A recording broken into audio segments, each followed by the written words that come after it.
Get those. Okay, I guess here we go. So welcome everyone. So today the session is going to be on which comes first, new members or meaningful projects. So, as Lions, we all got into Lions to do service in our communities. And so it's very important to all of us. So today we're going to talk about some of the methods and strategies to start the process of finding new members in our club. What's out there, and we're going to talk about some resources that are available to us as Lions. And then we're also going to talk about some resources that LCI has, some ideas for starting some community service projects. So let me go ahead here. So life is all about balance. I love this graphic because, whether in our work life, our home life, we try to find equilibrium, okay? When you're working, you have a good balance between your work life and your home life, right? We have a good balance between our family and our Lions. It's all about, we have to balance everything. And I think the same is true in our Lions Club, okay? We like to have seasoned members and new members. We need to have those Lions that can mentor our new members, right? Also, projects, as far as our fundraisers and also our community service. It's good to find that good balance, okay? So what happens when you don't have enough members to do the projects that you're doing? Or you have too many club members, or a lot of club members, and not enough meaningful projects. Things get out of equilibrium, they get out of balance. And the same way, we have a lot of projects that our club loves. We don't have enough members to do it, so what do? And this is, kind of our club gets in this loop. We don't have enough members to do our projects. We've got all these projects and we don't have enough resources to do them. So we're going to look at what are some of the resources that we have that are available to us as Lions. The first thing we should look at are our zone and our district leaders. Your zone chairmen are a great resource for your clubs. They're the liaison between your club and the district governor, okay? Your zone chairmen know if you're having some problems. They're seeing those service reports, well, this club isn't doing any service. What's going on? Or their membership is dropping. So your zone chairs are talking to your district governors all the time. If you're having problems, definitely contact them. Maybe they have some ideas to help you out. If you've got a big project coming up and you don't have enough members, contact your neighboring clubs. They could send some members over to help you. It's a great way to get to know your club members and the other clubs. Multiple district website. So how many people have gone to the MC19 website?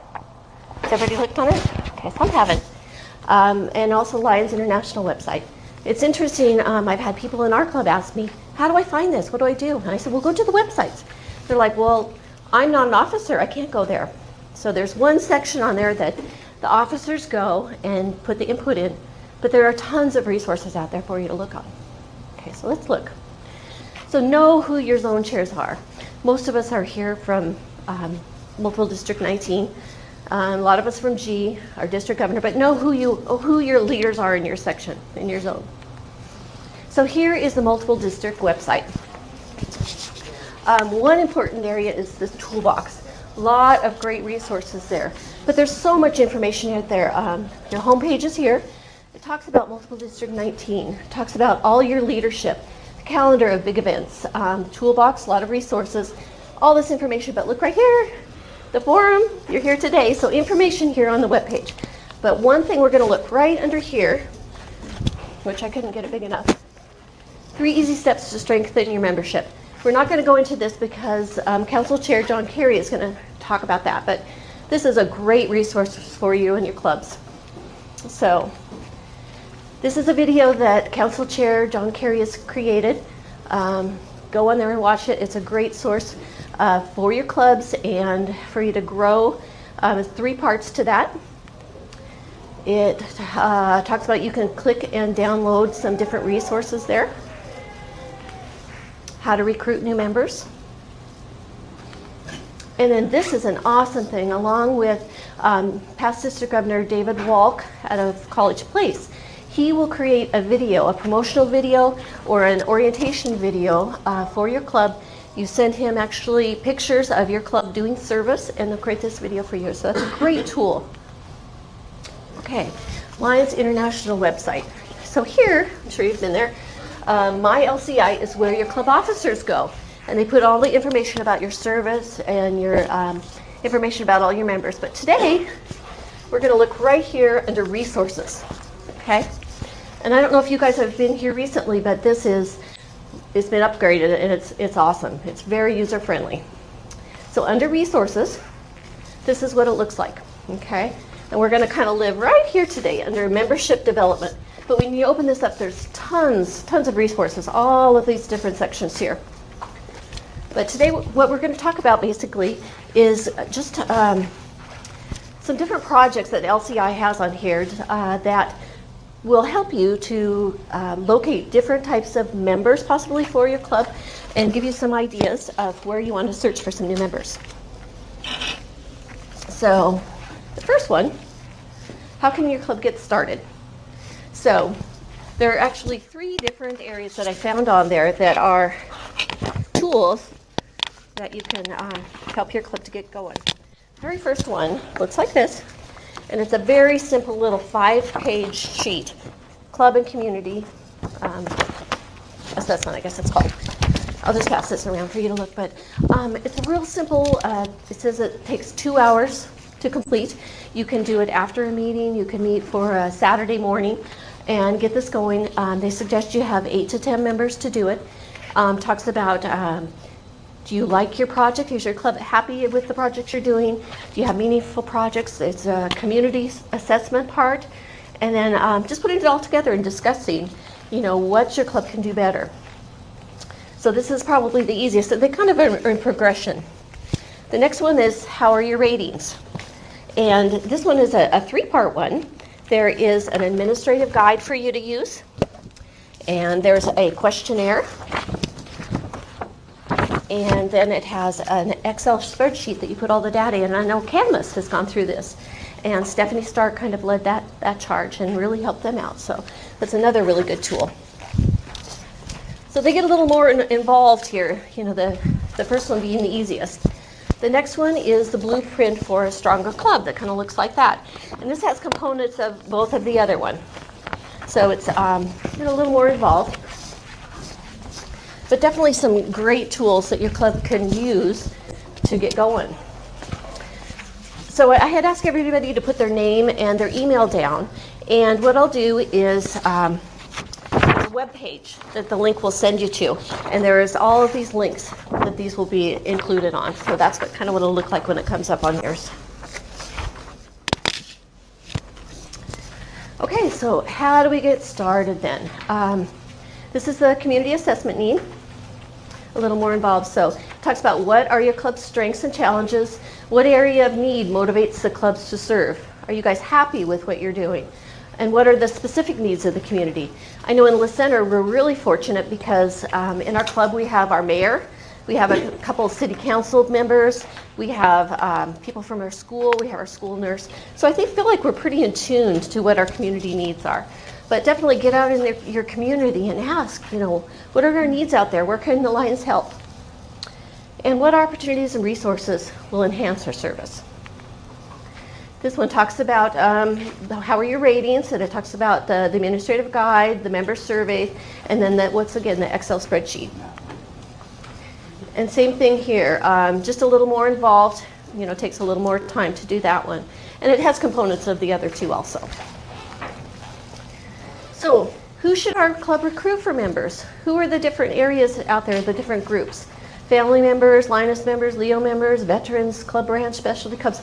There's lots of opportunities out there for us to grow, not only in our club, but also to grow the Lions family. So family membership.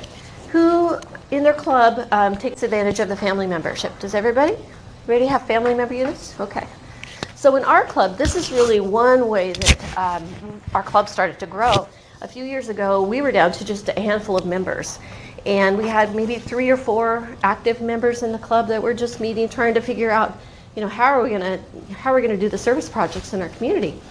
And the family membership initiative came about, and their wives joined, and then they brought some friends. And so just by, adding their spouses really helped to take off the club. Some things that I've learned is I didn't realize that it's not just spouses, it's all extended family. So if you have your parents, your grandparents, your children, aunts and uncles, cousins, anyone, as long as they're by marriage or by blood, living in the same household, you're eligible for this. So you do have to live in the same household. So you have one head of household, and which pays the full international fee, $43, and then up to 4 members pays half rate, so $21.50, I guess it is. So that's really cool. The one stipulation is they have to be adults. They have to be 18 to participate in the family membership. And there are some of the different criteria. So Lioness, this was interesting to me because I didn't really know the whole background about Lioness, and so traveling around with District Governor Mark, it's been interesting. We have 2 Lioness clubs in our district here, which I didn't realize that Lions International doesn't monitor them at all. So they really the district governors rely on the council or on the zone chairman to tell them what's going on, what their projects are, how many members they have. But some cool things is that there are a lot of advantages and some incentives if you can get some Lionesses to join. But some of the history. So we know in 1987 that women were allowed to join Lions. Well, soon thereafter, in 91, LCI discontinued the support of the Lionesses. But there's been several programs that have come up, the Lioness Bridge program, and then there's different waivers that they've instituted to encourage the Lionesses to join the Lions family. So they, some of the things is they receive credit for their years as Lionesses. They're eligible for a family membership if they join the club of their family member and pay half of the international dues. One thing that's cool is it's a kind of a touchy subject because they have a lot of pride in their club and they have a history there. So they don't necessarily want to dissolve their club. But if they create a Lions club, they can still use the Lioness name in it. So they would be, for example, instead of Vancouver Lioness, they would be the Vancouver Lioness Lions Club. And so that's kind of cool that they can still retain that identity. They could start a club branch, which we'll talk about later. And by joining, they would have the rights and privileges of Lions member. They would have the insurance when they do a project. They would be able to vote. They would be able to be in leadership positions in Lions as they went through the ranks. So there's some kind of cool things if you would ever have an opportunity to bring a Lioness in or have a club start with Lionesses. The club branch. So our club here at Cascadia actually started out as a club branch. And so the club branch is kind of cool because you have to have at least 5 members to start a club branch. And the thing that's neat is you can actually, instead of having the 20 members to actually start a club, you can get started on doing projects sooner with 5 members. And then as your members grow, you can eventually charter into a club. So you have a club, a parent club or a sponsoring club that monitors and helps them. And the Center Lions actually help the Cascadia Club here. They have their own independent meetings and they have their own officers. Specialty Lions Club could be kind of the same thing. They want you to have at least 20 to get a full club going, but you could do it kind of the same way as having a branch club and then going to a specialty club. There's endless possibilities of what you could have for the specialty club. Common interest clubs, sports clubs, clubs for retirees, it says cause focus clubs. Whether you had the golfing club or the walking club or the running club or the quilting club or the book readers club, or there's a young executives club. There's just endless possibilities of what you could have there. Yeah. Do they give you a certain amount of time that you have to reach your 20-member goal? I didn't read that. No, they do not. And I'm speaking just because we're working on those things. It's at the time that you reach the 20 members, you're a work in progress up until then. Right. So if you want to form a club and you're not going to wait until the 20 members come to light, then you might want to consider forming a branch off of a club and so that they can become active Lions.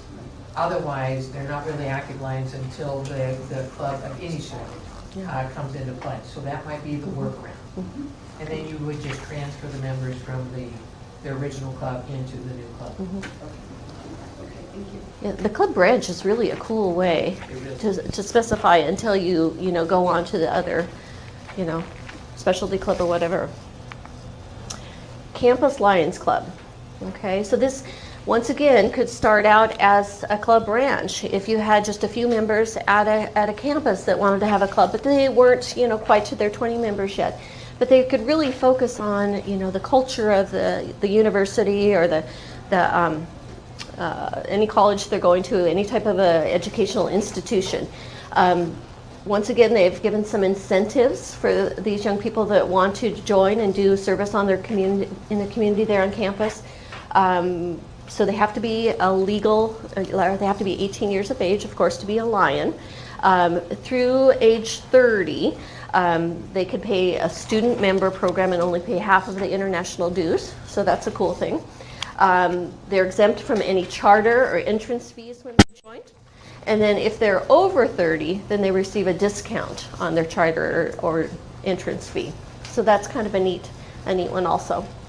Can I share an experience? Yes, of course. Sure. In 2006, I was lucky enough to go to Ethiopia, Oh, wow. pick up 2 new grandchildren with my son-in-law.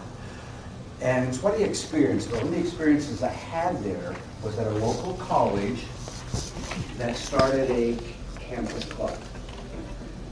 It so happened I was there for their charter.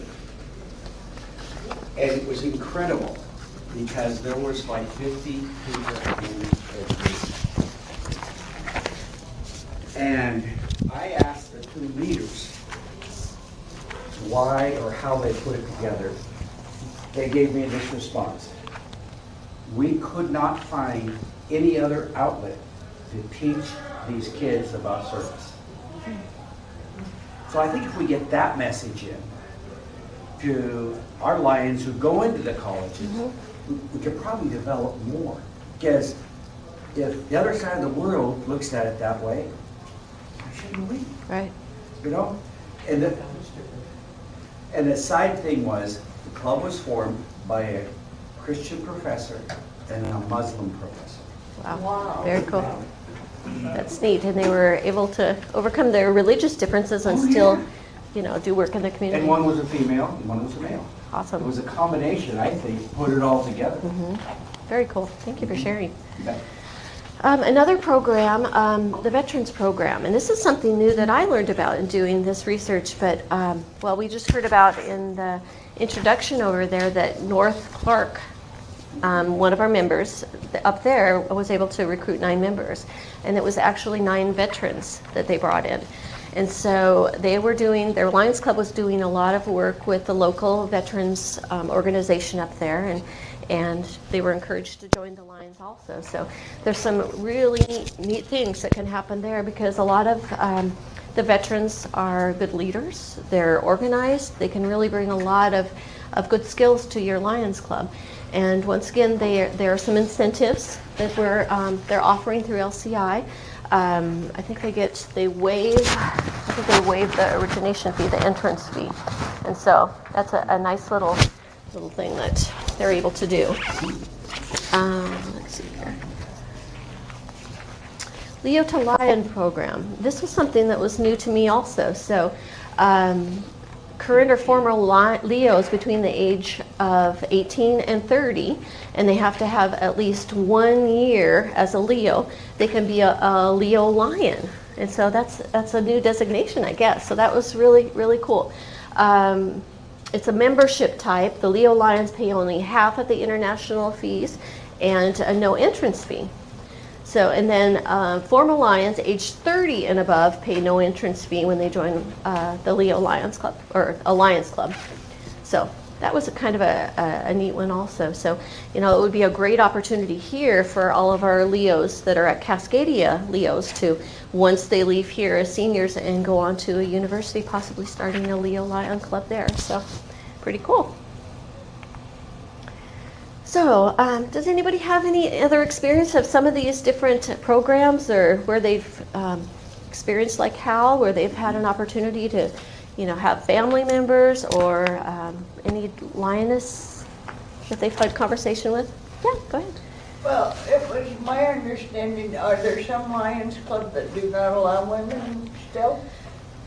Yeah, there, we do have They're one. few and far between, but Yeah, yes. yeah, There are also women's clubs only, they're not lioness They don't let clubs, men in, yeah. but Yeah. they don't let men in. That's occurring with the New Horizons effort Right. that President Gundrid Yingvedogger has put into place.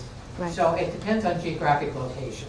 right. We've got very few left in the United States, to be I honest. think, don't we still have like one or two? that way. or is it- We have one all males club in our multiple districts, so, yeah, so.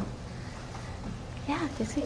I'm interested in, we've been talking about a veterans club, Yes, and we've been trying to come up with some ideas to engage our veterans Mhm. because we have so many other activities as veterans. right, And so we would welcome ideas on how Right. to recruit the membership Right. of that, of our gender. so does your Lions Club ever partner with the 40 and 8 or some of the other Well, veterans? a lot of our people are 40 and Right. 80s, you know, that's Mhm. our veterans Mhm. organization. Mhm. We partner, yes, Mhm. we partner in Americanism, Sure, you know, that's our big deal. yeah, But to bring veterans into a Veterans Lions Club, it's been kind of a challenge right, because it's kind of like we're both doing the similar, you know, Right. time management for them.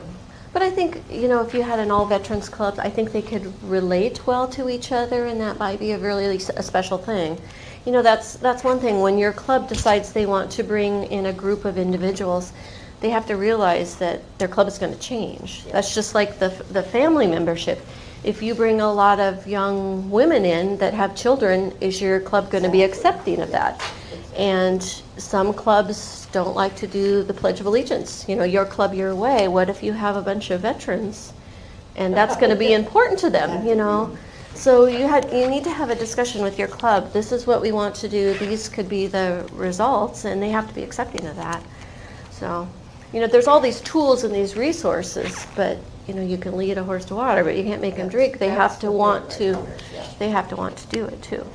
So. I was just curious because our leader wants to explore veterans, Right. a veteran program. You should talk to them up at North Clark if they have some experience with that. I mean, that's kind of the best way to find out how another club did that and was successful with it, right? And I know, Sharon, you have experience with Young Mothers Club up in your area. Don't you have your ladies that meet that have their kids that they? No, it's not a specific club. Okay. We're finding more and more younger families and grandparents with grandchildren Okay. are showing up at meetings, and the kids are being kind of learning about service projects regardless of their age, and they're learning about service right at the beginning. I think what you're referring to is Maple Valley. Okay. It's a relatively new club. They are a non-traditional club. They don't go through the Pledge of Allegiance and what have you, not because of their belief in America is they only have 1 hour for their meeting, and so they get right into doing their service projects.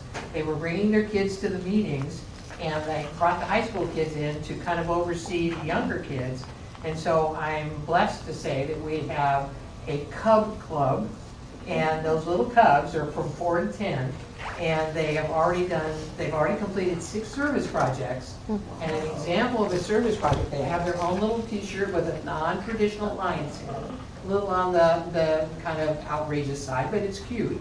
And the food bank asked for some help. They run out of breakfast cereal at the food bank. So they contacted the Lions Club, the new Lions Club, and they're only like 3 years old. The club itself is only 3. And they put the little Cubs out in front of the stores requesting boxes of cereal, and in 2 hours, the little stinkers had collected 191 boxes of cereal. Oh, wow. So they're very active. They also have a community garden that the kids go out and work in.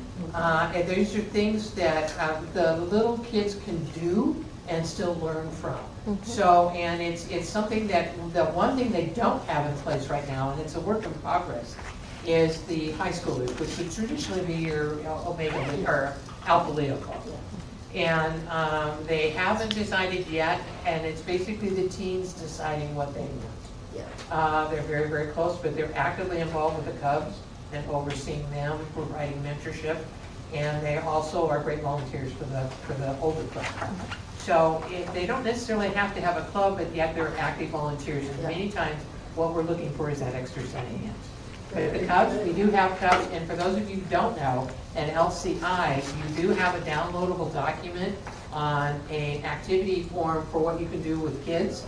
And it tells you different ideas you can do to start a Cub club. It also has a coloring book in there with pictures that are related to lions and that sort of thing. So if you don't know where to start from, that would be a good place. That's a good thing. Yeah, so it's a great idea. And we're hoping we've got about 4 other clubs looking at creating their own Cub clubs so that they can bring in the workforce and the younger parents. Now, this particular young club meets Saturday morning from 9 to 10, once a month.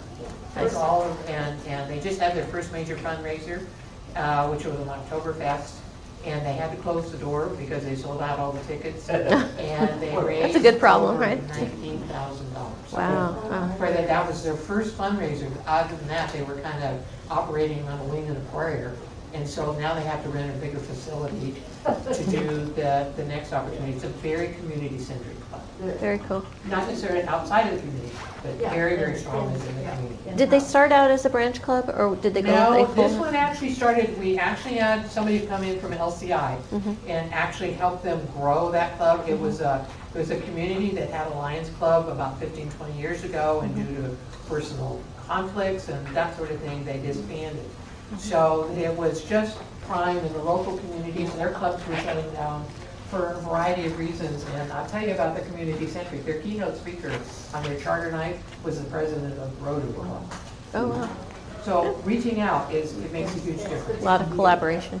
So those are a couple of ideas. I was wondering what the ages are, the children. And they're from 4 to 10. Because you have to be 10 to become Alpha Leo if you're starting an official Leo club. So, and do the 4-year-olds do much? No, but they look so darn cute standing out front. They attract. You can't tell them, no, exactly. They attract. Yeah, that's the whole idea, the little cherub faces, how can you say no to these guys? Very cool. So does anyone have any other experience with groups that they've contacted? Well, last year, I'm from Napavine, and last year our club was asked to do a cookout for the Boy Scouts. And these were the Boy Scouts on a 50-mile hike. Oh, boy. And they hiked from Raymond to Chehalis. And we were to provide their dinner the third night out, which was in PL.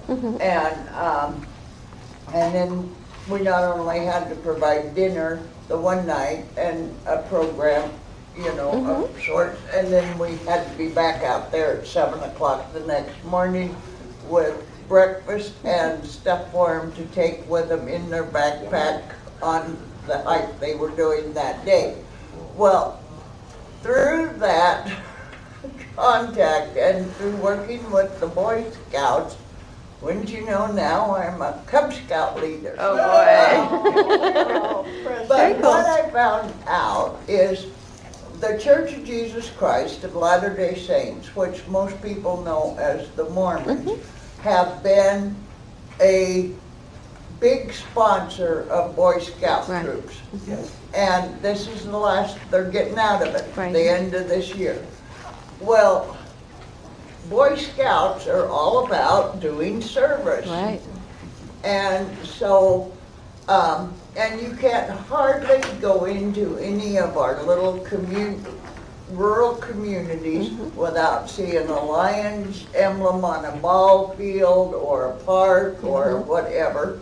And I just think it is a wonderful opportunity. Yes. If the Lions Club look into sponsoring some of these, because a lot of these boys are going to want to continue on in Boy Scouts and, you know, and become an Eagle Scout. And so they're going to need hosts for their troops. Definitely. And I understand, Debbie, you can correct me if I'm wrong, but you just kind of need a liaison between the Lions Club and the Boy Scout troop. That's and my understanding. But there's our kids. I mean, our Lions Club, 90% of us are over the age of 70, and I are there now. But And so we don't have the energy and the Yeah. stamina and a lot of things. Right. We have the ideas and the experience, but we don't have the youth and the vitality. Right. And I think the Boy Scouts or connecting in with them would be a wonderful opportunity into bringing these young children, kids into, like I'm over the 10-year-old boys. Horrible. But anyway, and to bring their parents in definitely. One and thing, get them involved. one way we partner with the Boy Scouts is for Walk and Walk up in the Inlet Yes, we Center. do And that so we use them to help us because they have young legs and they can Yes. run and pick up those sacks and we can drive. And so it's a good partnership. But their parents, if they're not involved in any type of leadership with Boy Scouts, you know, there's a good avenue right there to get them involved too. Right, and the Lions and the Boy Scouts have a long history Right. together, and there is a Lions patch for the Boy Scouts Nice. that they can earn. didn't realize And, that. Very good. Yeah, Sharon. You know, another opportunity, you guys are looking for community ideas for projects. Another opportunity is to meet with the other service organizations. We have a group up in Puyallup that is doing that, and I hope they set the standard, because they're meeting with all the local service organizations in the community, the Rotary, the church groups, the Kiwanis, what have you, and each month they plan their service activities. So one is not trying to override the other one, and That's together, collectively, they pull off these community activities. So it's another possibility, it's a Sure. partnership Right. that would be reaching out. So look into that, and if it's not happening, there's a good time to start right now. So kind of take a look at that opportunity in the partnership, community partnership. Yeah, we did that. We started walking on 25 years ago. Yes. Just our club. And, you know, halfway through the Walk-a-Knock day, we're going, uh-oh, we can't cover all this. Yeah. So then we put together a team with the Rotary, Kiwanis, Right. Boy Scouts and everything. Yeah. And then we also solved the problem in our concession stand at the rodeo Okay. with the Boy Scouts. Mm-hmm. Some of our legs got too old to go up and down those stairs. Right. So we went, hey, we're sponsoring a Boy Scouts club. I wonder if they'd be interested. They love it. Yeah. And it's been a kick, and they come in a couple weeks later, we give them a nice big check. Yeah. I know when Edie was in Richfield, you did a lot of partnership with the other groups for the cooking at the fair. So, yeah, Dixie. My story of belonging to the Lions came through a partnership. Mm. I was the Americanism for my Veterans Club, and a new member came into the Veterans Club, and I said, you know, I'm really having trouble getting flags in the schools of the hands of the first graders, because that's what we do. And he says, well, I'm a Lion. And I'm thinking, yeah, right. You know, I had no idea what Lions was. I'm kind of, you know, back in the ages. And he says, yeah, and our person is getting the flags in the hands of the first graders, and he's doing it in the entire state of Washington. Here's his number, and it was marked. Yeah. And I said, really? So we partnered, and we put 8,000 flags in the hands of the first graders in Washington.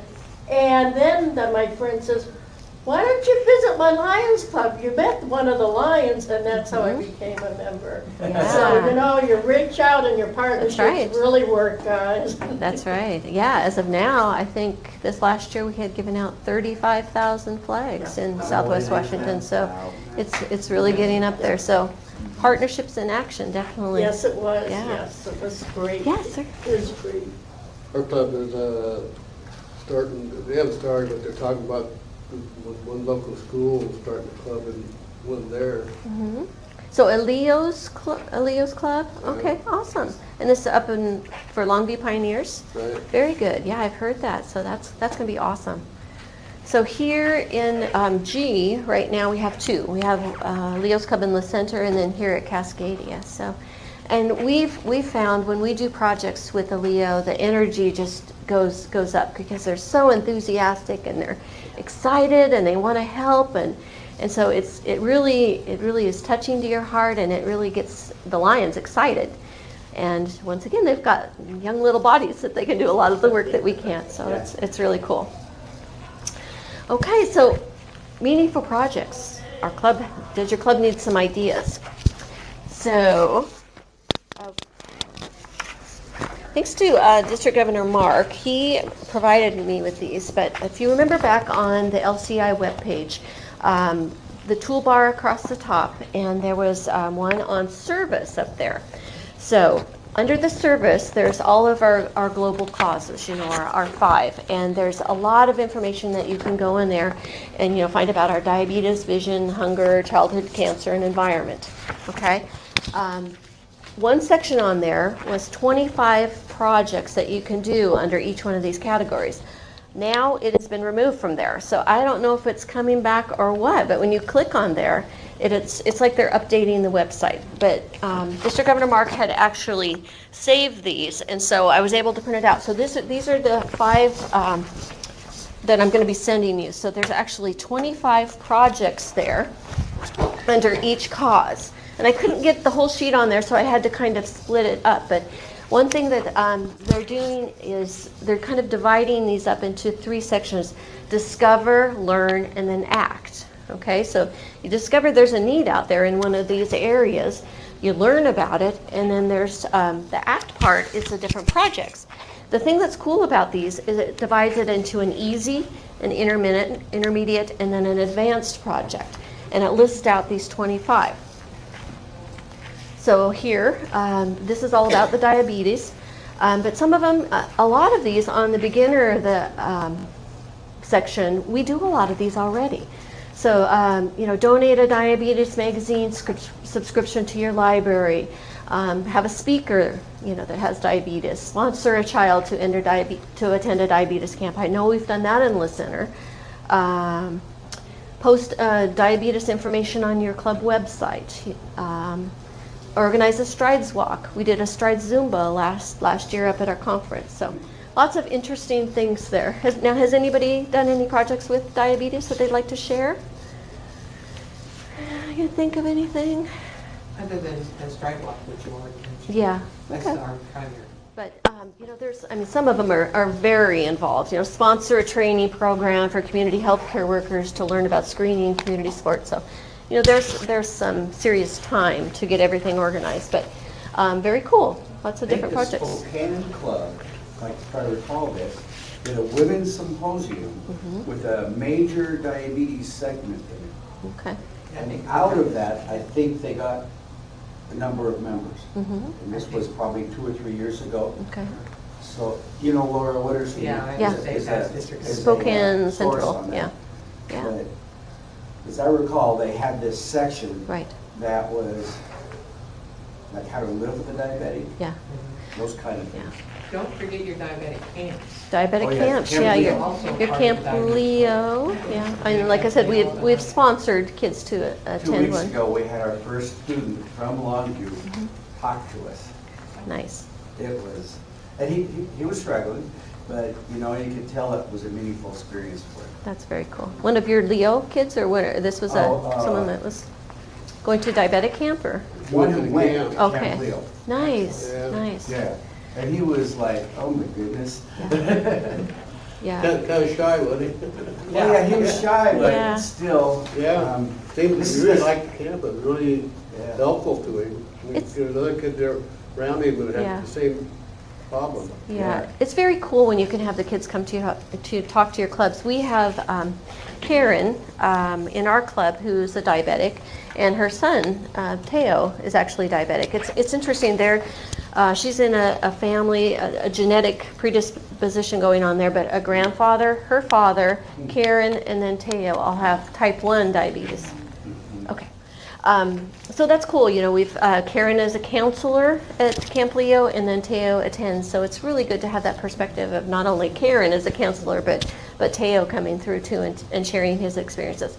And they can go and just be kids. A lot of times those diabetic kids, they can't go to their friend's house and stay overnight because they may not have the right food. The parents don't know how to give them medication, but where they can just go and be kids is really a cool experience.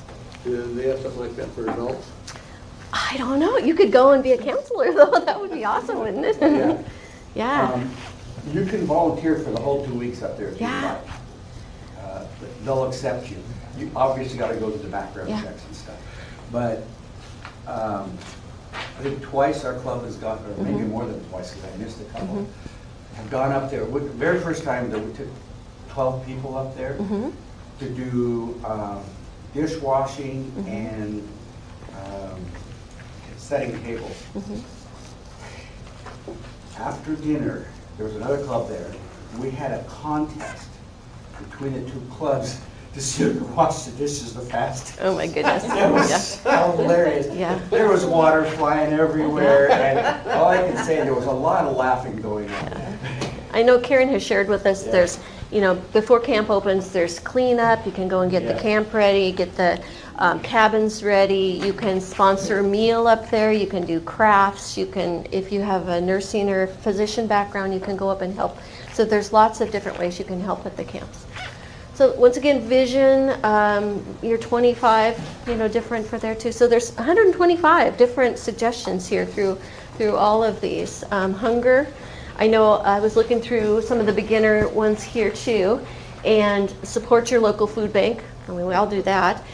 Work at some of the serve meals at a soup kitchen or a homeless shelter. A lot of our lines here work at Share, so that's a cool thing.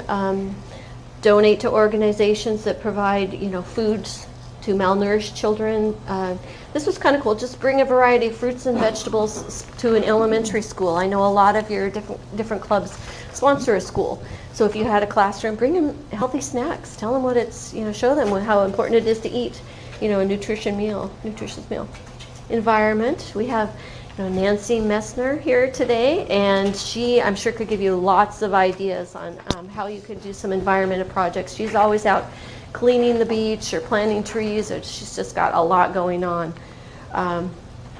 So, same thing, plant trees. We did that a few years ago through LCI, planted a lot of trees.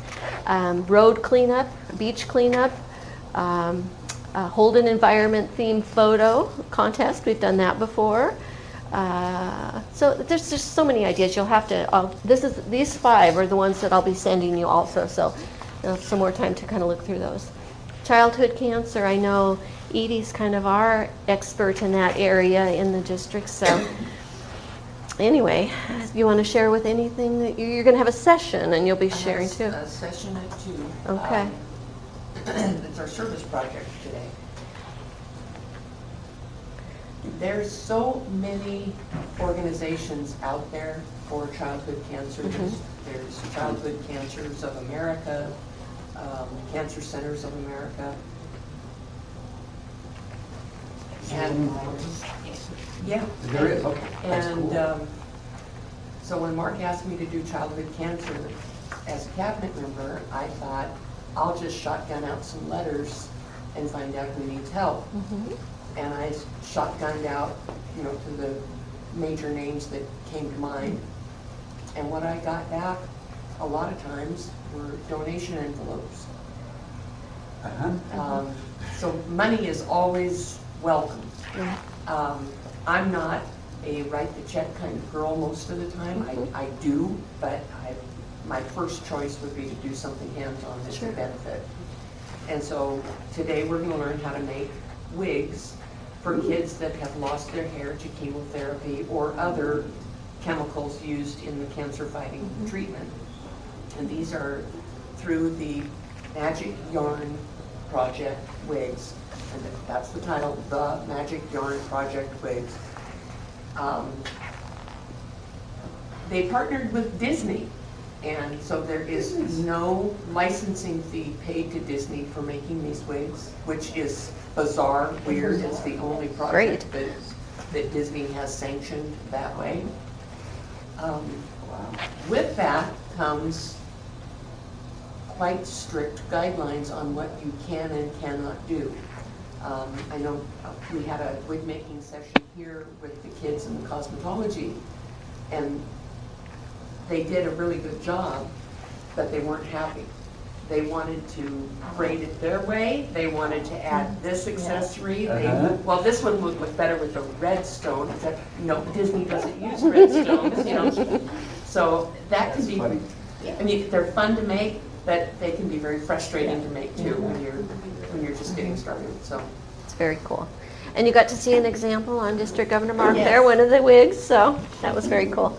And last year you did the birdhouses. And I want to say when those pictures came out of those kids at the camp that had made their birdhouses, oh my goodness, it just brought tears to my eyes. It was so cool. So just some really neat projects. So once again, you're 25 there. And I think that's it. Does anybody else have anything else they want to share? 3 minutes? Okay, good. So be sure and do your survey, and then be sure and write your email down so we can I can email you this information. So, but thank you all for coming, and have a great day at the forum. Nice job.